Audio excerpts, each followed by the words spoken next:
This is a series of videos that I decided to do to show you how you can take very basic, very simple exercises that most of you know and make them more and more difficult and challenging.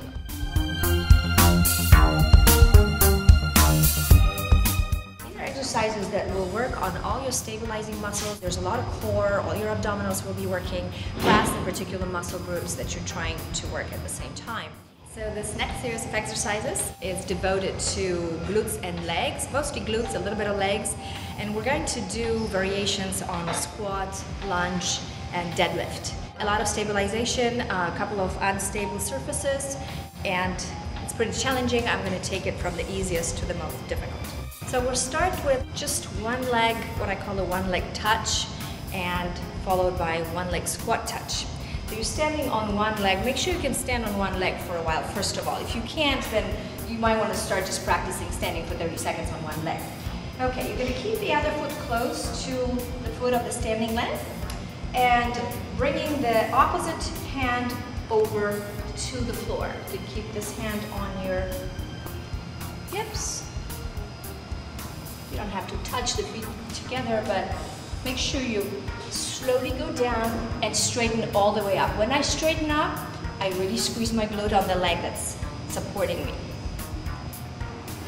And again, I'm just going to do 8, just to show you, so we don't make the tape too long. And one more. As simple as this exercise looks, it works your balance, it works your legs, actually mostly your glutes.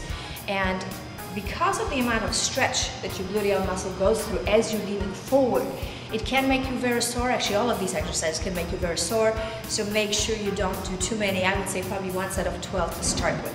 The other one is a one leg squat with a touchdown. It's actually a little easier than simple leg squat. You're going to come down a little bit lower on that leg that you're squatting into, and then do the same touch down with your hand. Slowly up and across.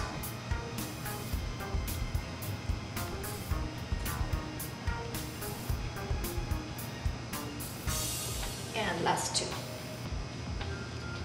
Make sure you straighten the legs, squeeze the glute, and that's it. Looks really simple. You feel the glutes right away, no question about it. We're moving to just plain one leg squat right now. Depending on how much strength you have in your legs, actually quads here, and as well as how stable your ankle is, your knee, you may be able to go down 20-30 degrees. You may be able to go down a lot more. So just work within your strength. Don't do too many to start with. You will build up the strength. You will be able to do more of them or go lower as you progress. So I'm going to start on the right leg, and just for balance, I'm keeping my arms in front, and then I'm coming down right here. And again, if you can only do this, that's fine. If you can go a little lower, that's fine. Okay, nice and low. Try to keep the upper body as upright and straight as you can. And I'm just going to switch legs here.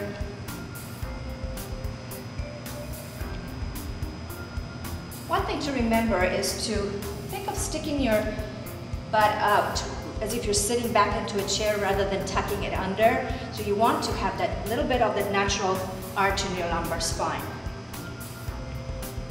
And so this is the same one leg squat that I was just showing you.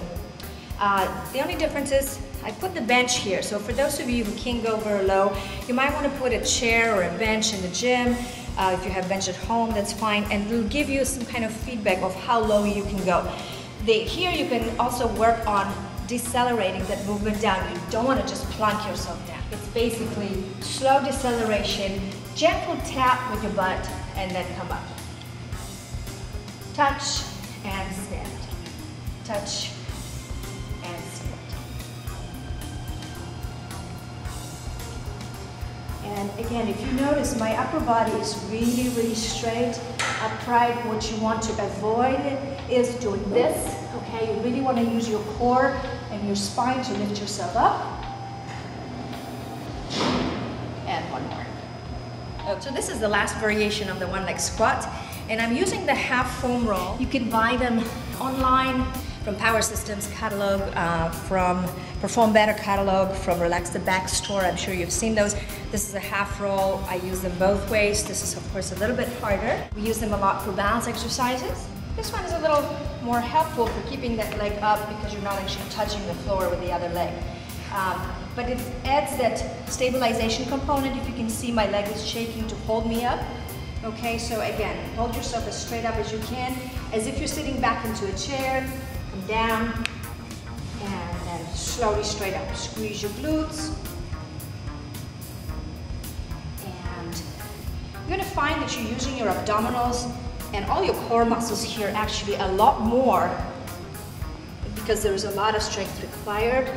Okay, I'm gonna switch legs. Okay, and slowly. Full stretch, make sure you hold it for a split second. Hold.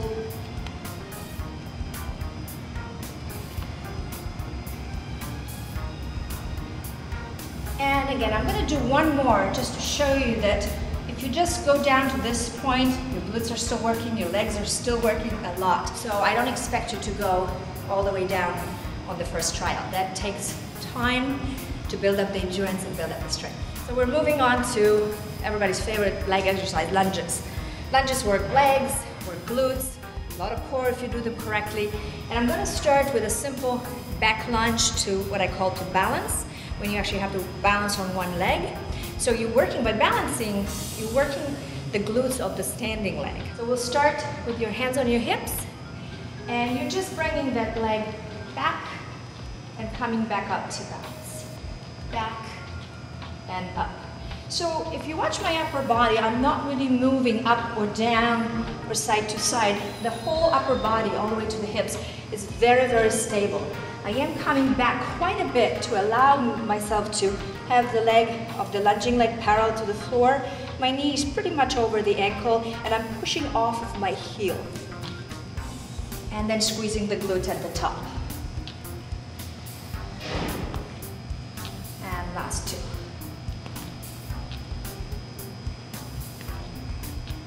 One more. Another way of engaging the glutes a little bit more is just do a slight variation on that back lunge, which is what we call the cross back lunge. So you're basically, instead of going back with the leg, you're going across at about 45 degrees. Okay, so here's what it looks like. Straight up. The front foot is pointing straight. The foot that you're lunging into will be more aligned with your knee that's lunging. Everything in one line, one position. You want to watch your knees. If your knee and your foot are not pointing in the same direction, that can be really stressful on your knee joint. So just watch for that. But you're getting a lot more stretch in the opposite glute here by doing this crossover movement.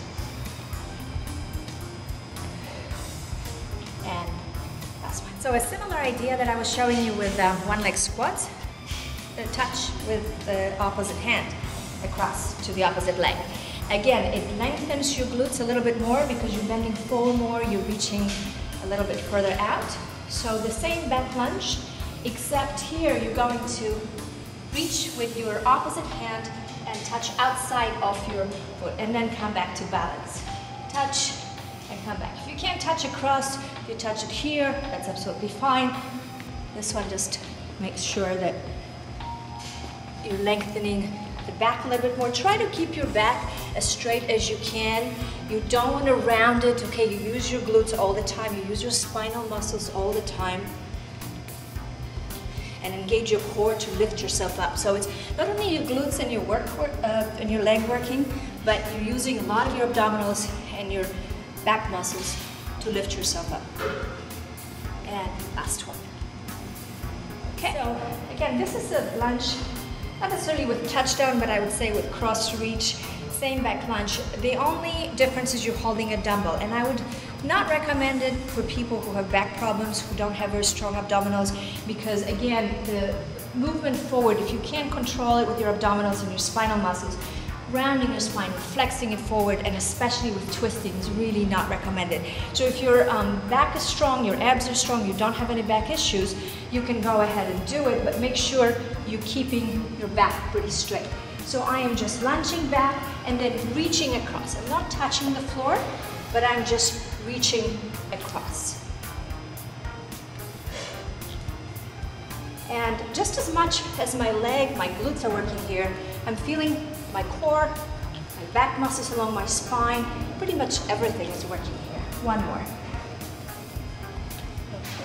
And the reason why we do these kinds of movements, they're not really contraindicated. They are contraindicated for people who are obviously in pain or who have back issues, but the reason why we do them is to prepare the muscles for daily activities that require these kinds of movements. Because most injuries, on the especially lower back, happen with forward flexion and twisting. Whether you're picking up a knife that fell on the floor or a book, whatever it is, if you don't know how to do it, you don't know how to engage your core muscles, that actually becomes very dangerous. So these kinds of exercises, when you build up enough strength and enough core endurance, you can start incorporating a little extra weight to strengthen your back. So last of the lunge variations, this is a lunge with a jump and soft landing. Make sure it's soft landing. It will work, again, you're stabilizing muscles as you land. Sometimes we call this reactive training, when you have an eccentric contraction followed by an explosive concentric contraction. And it works on your muscles decelerating, because a lot of injuries happen when you cannot, or your muscles cannot decelerate correctly. And it also will challenge your legs and your glutes a little bit more. So you're starting with the same back lunge, touching the floor, and then you go into an explosive jump. Try to land. The other arm goes up. Try to keep that foot and knee aligned. Oops, I just changed arms. And 3 more. Try to go all the way down if you can. I'm really not afraid to bring that leg further back, because I'm getting a lot more stretch on that glute. Otherwise, if I just go here, I can put strain on my knee and I don't go all the way down. So I'm trying to go back, and I can bring my knee pretty much all the way to the floor. Okay, and one more just to show you. Okay.